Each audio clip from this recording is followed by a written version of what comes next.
Hello and welcome to the podcast.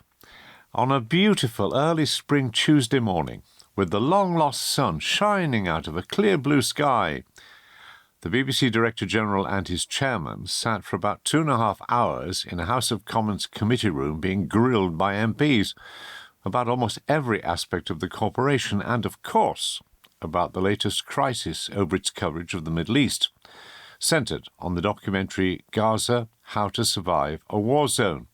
The programme was pulled from the iPlayer and an internal investigation launched after it emerged that the 13-year-old who narrated the film was the son of the Deputy Minister of Agriculture in the Hamas government. The BBC chairman, Samir Shah, did not downplay the seriousness of the issue. This is a really, really bad moment. What's been revealed goes to the heart, is a dagger to the heart of the BBC's claim to be impartial and to be trustworthy. The processes, the editorial guidelines and the standards that the BBC has are very good. They're very strong, and I know because I've receiving under them. So I worry that it wasn't so much the processes were at fault as people weren't doing their job. The Director-General, Davie, took the decision to remove the documentary from the iPlayer. He told the committee why. As Editor-in-Chief, very simply, if I can't trust the programme, it's nothing to do with one side or the other. And this is where it's being misrepresented. It really is. And by the way, if you think we bow to lobbies from either side, come and spend a day with me. We don't. We try and navigate a course sensibly, rationally, based on fair, balanced journalism, and everyone has a view on it. What we did, and I did, and it was a very tough decision, was to say, at the moment, looking people in the eye, can we trust this film? In terms of how it was made, the information we've got, and that's why we made the decision. It's a simple decision in that regard. So, how serious is this crisis and how well are BBC bosses handling it? Who better to discuss the fallout than Richard Ayre, who is chair of the UK's independent press regulator Impress, but before that spent about 35 years at the BBC as a former controller of editorial policy and deputy chief executive of BBC News. Richard is also a former member of the OFCOM Content Board. Richard Ayre, welcome to the podcast. Well, here we are again, another BBC crisis. Where does this rate? You've seen quite a few, mainly about Northern Ireland and so on. How big a crisis is this one? It's pretty big. It's not the biggest. It's not Savile. It's not existential. What makes it very important for the BBC is that it is at the heart of the BBC's core mission, which is impartial journalism. And any claim that the BBC's factual journalism may have been unduly influenced by one side or the other in arguably the world's most contentious arena of Israel-Palestine is clearly potentially very damaging in the long term for the BBC's reputation, especially as any mistake the BBC has made will be used mercilessly for years, possibly decades to come by one party or the other in that historic dispute. I mean, the propaganda war is raging after the coverage of the BBC's evidence and so on. I was on talk with Julia Hartley-Brewer, who said the BBC is now an openly pro-terrorist organisation. Talk, for those who don't watch, is rather GB News, is on one of these right-wing opinion channels now. But that's what's been openly said by those people. I don't think perhaps the public is generally aware of how ferocious this propaganda war is. I mean, is this just always been the case, do you think, when it comes to coverage of the Middle East, or is this especially violent now? Well, I think it's always been the case in my lifetime that probably the most sensitive issue the BBC has had to cover over the last 50 years, certainly in its international coverage, is events between Israel and potentially independent state of Palestine. I think both sides will be absolutely ruthless in making use of propaganda, and they see it in their interests to call into question the entire integrity of the BBC, as though one mistake, because it seems to be commonly accepted now that this was a mistake and quite a big one, but that one mistake belies actually a whole history of either anti-Semitism or anti-Palestinian rhetoric by the BBC, depending on which side you sit. People like Melanie Phillips have called the BBC the Hamas Broadcasting Corporation and so on. And there have been demonstrations, of course, by pro-Palestinian groups which say or suggest, or some of them suggest, the BBC's over-influenced, shall we say, by the Israeli government or other racial remarks that they make. And it's interesting that the journalist, I think, who investigated this originally and produced the evidence, David Collier, is actually someone who specialises, he's a British Israeli, in trying to find out this sort of detail if you look at his blog. So the BBC shouldn't have been naive about this. They knew if they make a documentary like this, or the independent company makes it and the BBC commissions and transmits it, you know this is going to be extremely controversial. You know both sides are about to jump on top of it and will examine it, which means it's absolutely crucial, obviously, that you sort out the details before. Now, the Director General made clear that he pulled the documentary from the iPlayer after it had been transmitted, but from the iPlayer, because he didn't trust it anymore. And there's a real sense at the top of the BBC, well, that they acknowledge that faults are there on both sides, but the trust has broken down. Is that your view? Well, what both Samir Shah, the chair, and Tim Davie, the Director General, said was that the BBC's processes surrounding the coverage in our factual journalism of issues like Israel-Palestine are extremely strong, very detailed, very well understood, but that on this occasion those processes were simply misapplied. The term was human error. Somebody didn't do their job. That seems to be the BBC's preliminary view. They've now set up not an independent inquiry, but an inquiry by the guy at the BBC who's very close to the Director General, whose principal task is to look into really difficult mistakes that the BBC have made and get to the bottom of how they were made and why, and how they can be prevented from happening again. Actually, the two BBC people today had a relatively easy ride from the committee because MPs simply wanted to ask for the answers to the questions that this inquiry the BBC has just set up is going to deliver. So the BBC was able to say, well, you're asking me to prejudge the outcome of the inquiry we've now launched. When we have answers to those questions, we'll share them with you and we'll share them with the public. But we don't have those answers yet. In other words, they don't know entirely what went wrong, although I think they know more than they told to the MPs today. Well, they did tell the MPs that, quote, there were serious failings on both sides. That means on behalf of the BBC and on the independent company that produced it. I think Samir Shah said he didn't think the processes needed changing. That leaves one other thing, which is human failure. It used to be said in the BBC, assistant heads must roll. Well, let's see how that goes. But this crucial question of trust obviously bothers the BBC greatly. But they do say, and they keep making the point, and the Director General point again, that you shouldn't be misled by the sort of rows that are going on by interested parties, that the public as a whole still has, on the whole, real confidence in the BBC journalism in this area. Do you think they're right to be that confident that they may, have lost in newspapers or some right-wing organisations or whatever, but they still have the trust of the public? Well, I think that not only the BBC's polling, but other people's polling independently suggests that the BBC remains, by some margin, the most trusted source of news for people in the UK. And if you poll around the world, it's an even bigger margin. It's seen in many parts of the world as the most trusted source of factual information by a mile. I think it's important that we understand what appears to have happened here. Of course, none of us can now watch this programme on the iPlayer because it isn't there. But many of us saw it when it first went out. And right at the top of the programme, it was made clear that the boy, 14-year-old, I think, boy who was doing the commentary, attends the British school in Gaza. Now, the moment I heard those words, I thought to myself, wow, fancy that. I didn't know there was a British school in Gaza. I wonder what the British school is. I wonder if it's a fee-paying school.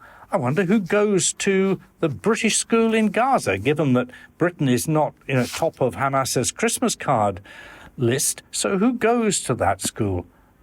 Who can afford to go to that school? Those questions should have arisen instantly among the commissioners at the BBC. Now, maybe they did, because we're told that they asked repeatedly, at least twice, maybe more than twice, in writing to the production company for details of these boys' connections. And according to the BBC, they simply didn't get an answer.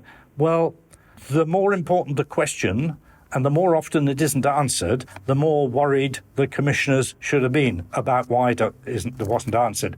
And although the BBC didn't say this today, the Select Committee, I understand that there was a final compliance meeting, because all programmes by the BBC have to go through a compliance process, whether they're made by in-house or by an external production company, as in this case. In other words, a process by which the BBC satisfies itself that all the rules about this particular sort of programme have been followed, that it is compliant. There was a meeting between BBC executives and executives of the production company, face-to-face meeting to comply this film before it went out. And the BBC didn't press for an answer, or didn't get an answer to the question about the connection of the kids. That's very worrying, and that, I imagine, is where the BBC's inquiry is now going to unearth some bodies, or people likely to be bodies. Yeah, assistant head must roll, as we said. But I think what's likely to happen is the report will be done. Then OFCOM, of course, as the regulator, will doubtless ask some questions. And there is a confusion here, isn't there? I'm quite struck by the number of times that the Secretary of State intervenes and calls the BBC chairman to talk to her, when you would have thought it was a regulator's job in the first instance to do that, and you would want to make sure there was a decent separation between the government minister and the BBC chairman. Not that there will always be conversations, but when a row happens, surely it's the regulator who should be there first, not the government minister on the phone. Of course that's right, but be realistic, Roger. A new Secretary of State, a new government, she comes into office last summer and is hit by a series of, frankly, relatively minor, but front-page leads for the tabloids, crises at the BBC involving individuals and their behaviour. Now, MPs ask questions of the responsible minister. The minister is never going to say, oh, that's a matter for OFCOM. The minister, particularly when they're new and maybe not too confident in their role, they're going to want to talk to the BBC. And what happened? Lisa Nandy last summer picks up the phone not to the chairman of the BBC, who's supposed to be there to hold the BBC to account, but to the Director General of the BBC. So there was a bit of a spat between the DCMS and the BBC last summer, while the BBC tried to get across to the government that if ministers have to ask direct questions of an editorial nature of the BBC, they should be asked to the chairman, not to the Editor-in-Chief, the Director General. But governments learn these things, and I think relations had calmed down a lot between the new government and the BBC and were almost harmonious for a time. Now it's perfectly right that OFCOM should be able to get involved. But OFCOM have done the right thing. They've said, like any appropriate regulator, complaints should first be looked at by the organisation that's alleged to have made the mistake. So the BBC is right to look at it itself. And if the BBC doesn't come up with a satisfactory answer of what happened and how it will be stopped from happening again, then OFCOM will launch its own investigation, and OFCOM will then have the final say. Now, setting this just to the side for a moment, the chairman also said, Samir Shah also said, that he thought there should be a thematic review of Middle East coverage. The BBC has been conducting thematic reviews into one or two different areas. It's difficult to see how you would, in the middle of this particular crisis, how you could conduct such a review. But in principle, do you think it would be a good idea, or is it a classic case of the BBC playing something into the long grass?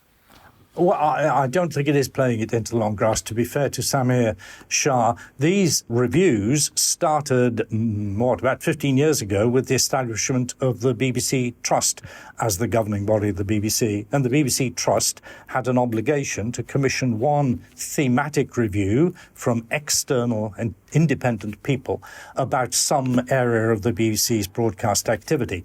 And when I was a trustee, we did that. And indeed, the Middle East was the subject of one of those thematic reviews. Whether it's wise now to launch another one at this time, particularly not because of this programme, but because of the state of affairs in Palestine, Israel, is questionable, I think. Put it like this: whoever is the independent expert that they commission to do this had better get a flak jacket. If asked, would you do it? No, I wouldn't. Absolutely wouldn't. Life is too brief, at least at my age. Absolutely not. Whoever looks at and answers the question, is the BBC's coverage of the Middle East impartial, they will be wrong to approximately half the population. And the other half will say, yeah, you got it right. Well, actually, surprisingly, perhaps to some people, the session this morning, on Tuesday morning, started off not with the subject of the Middle East, but with the question of the future of the BBC. And the BBC were quite bullish. The Director General was quite bullish, saying that he believed that the case for the BBC is even stronger than before, the vital need for fact-based journalism and impartiality.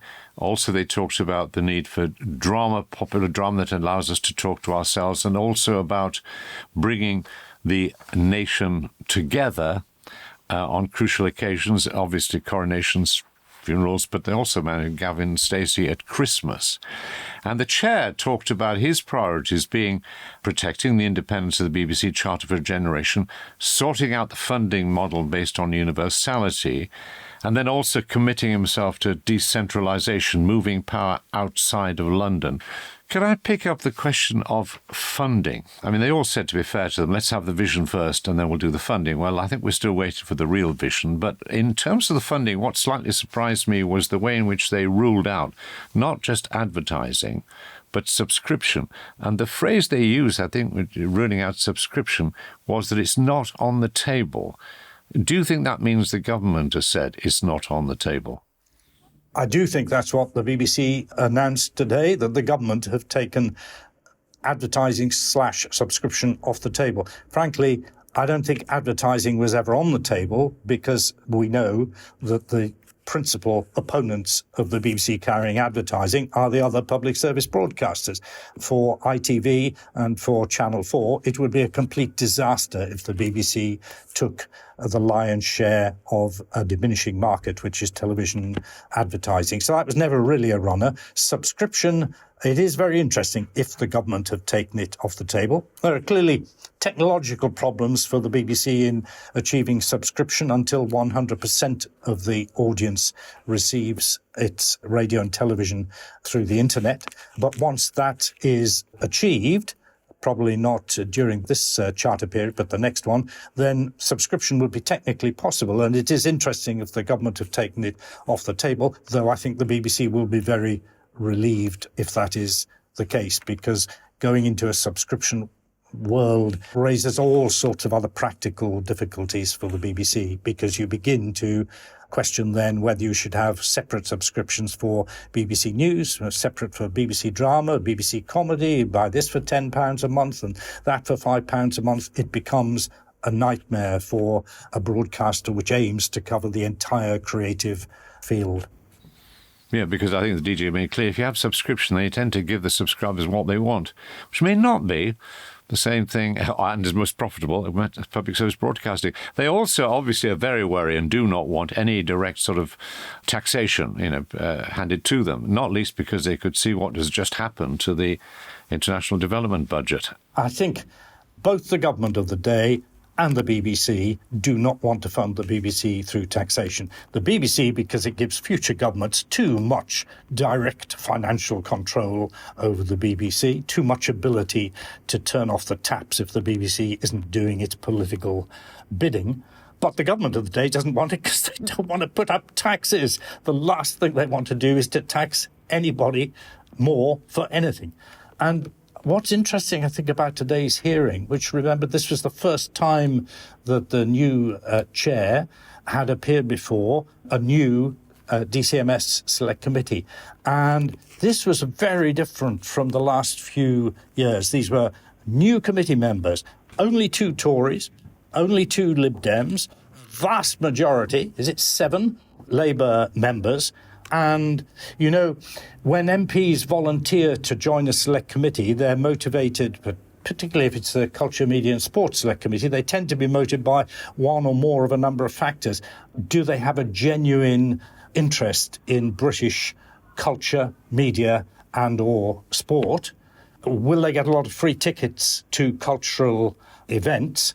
Will they be able to grandstand on the particularly political issues of the day, which will get them a bit of coverage on the telly and certainly in their local media? And will they be able to show their interrogational skills by trying to humiliate and sometimes, frankly, insult the people who appear as witnesses before them? The good news is that those motives appeared for many of the members of previous select committees.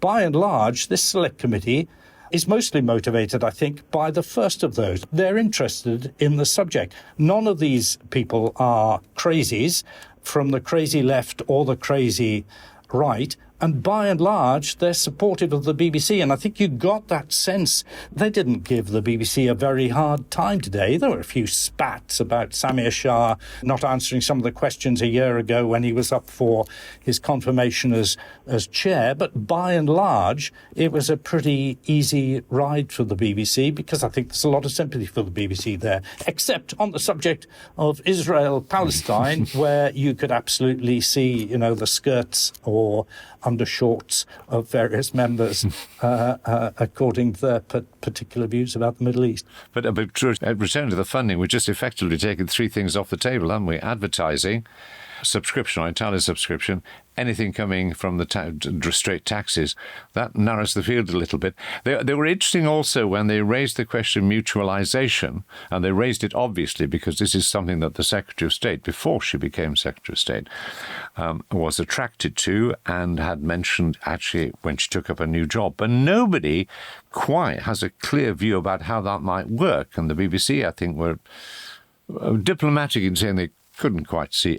Does anybody know how that would work? I mean, you look at mutual companies, you look maybe at the cooperative society or a building society, or maybe then you look at the National Trust and you try and see how this might work within the BBC, and everybody looks a bit blankly at you. Is this an idea that'll go away?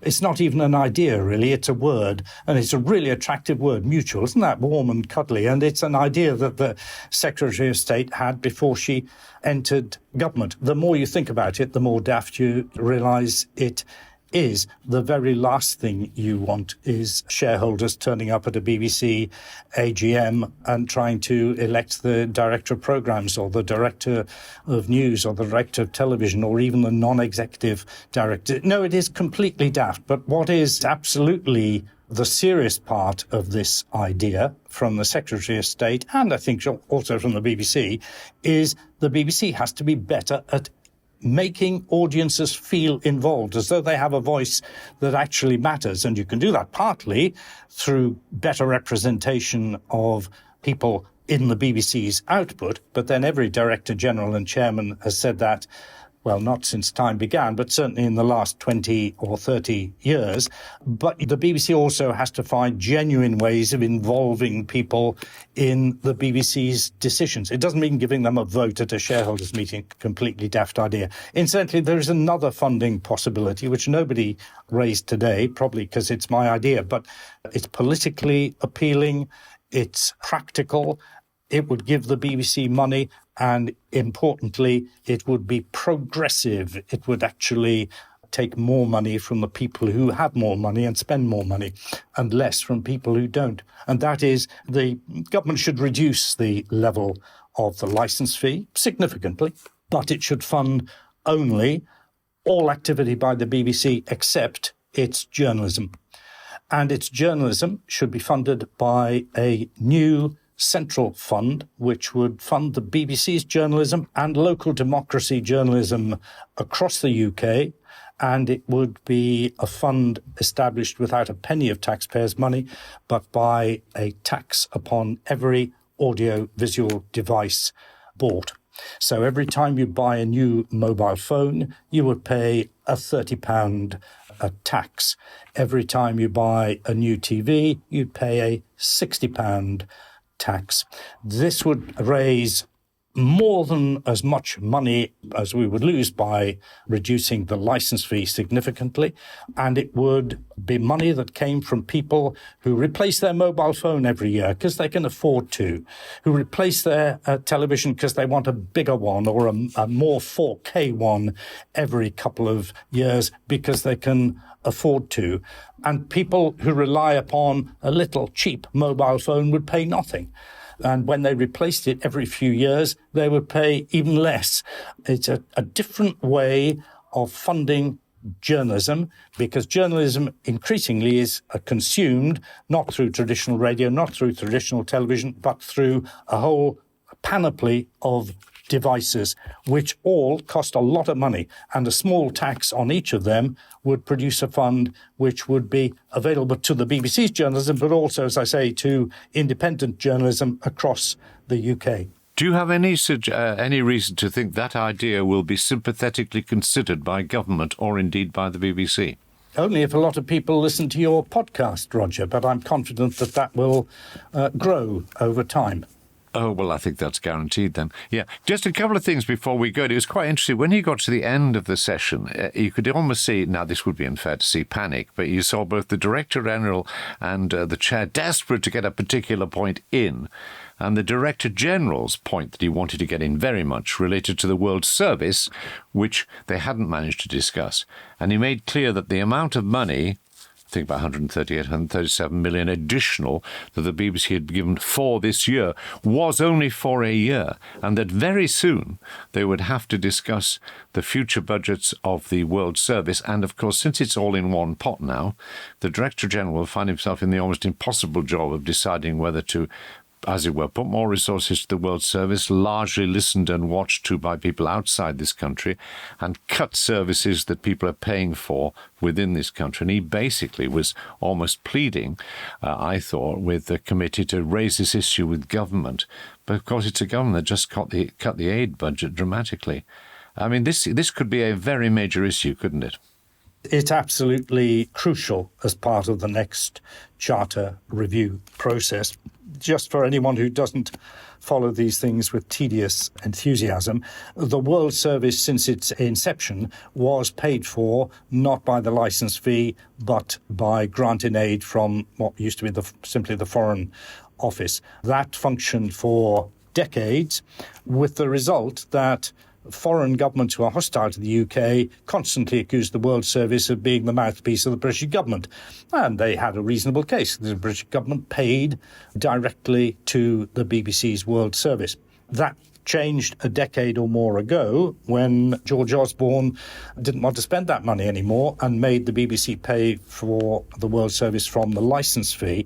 And that had one good effect on the BBC. The BBC could say, here is the proof. The World Service is now as independent of government as the rest of the BBC is. It's all paid by individuals who pay their licence fee. Now the question is, can the BBC continue to afford to finance the World Service in a world where, frankly, the need for Britain to have its voice heard around the world is greater than it was perhaps a decade ago, for the reasons we're seeing being played out every day now. And the government has boosted the BBC's ability to fund the World Service in the last year, simply to keep it going and recognising its importance in coverage of Ukraine, Russia and the Middle East. The BBC desperately needs a solution to this question, either a very significant increase in income through the licence fee or through whatever other mechanism may be used, or relinquishing back to government the responsibility for paying for the World Service direct. Very unattractive to the government at the time. They're just cutting the Foreign Office aid overseas. I suppose a government might argue that the most effective way of the BBC influencing the world for the better is not to provide food for starving people or milk for young babies, but to reach them with trustworthy information. And therefore there might be a reason to say that despite cuts in foreign aid, this is one service which the BBC can give to the whole world through its broadcasts. And the DG also trailed his code by saying, I think, in terms of license or increased revenue, he said he would like to see an uprating of local provision, which indicates that he thinks the MPs might be particularly receptive to that if he pushes that forward. I wonder why. And we both know that the most important part of the BBC's output for most MPs is what the local radio says about them, because that's where they appear. And then the final thing, the chairman, Samir Shah, pushed his idea again of a charter for a generation, he said. In other words, don't have to keep coming back every 10, 12 years or whatever it is, and have to make the case again. No other organisation does it. Give a charter for a generation. Do you think... But that means governments relinquishing power again, doesn't it? And they do like the idea that if, you want the licence fee increase, but what about your charter? It's a powerful weapon in the hands of government. Did they ever give up powerful weapons?